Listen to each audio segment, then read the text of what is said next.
భేదం ఏమీ లేదు, అందరూ పాపం చేసి ఉన్నారు. దేవాది దేవుడు ఇచ్చే ఉన్నత మహిమను పోగొట్టుకున్నారు.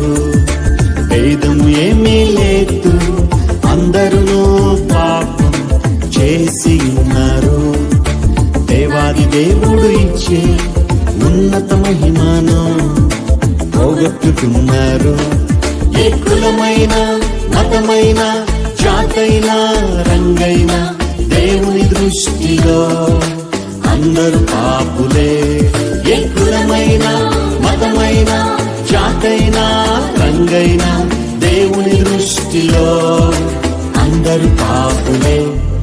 భేదం ఏమీ లేదు, అందరూ పాపం చేసి ఉన్నారు.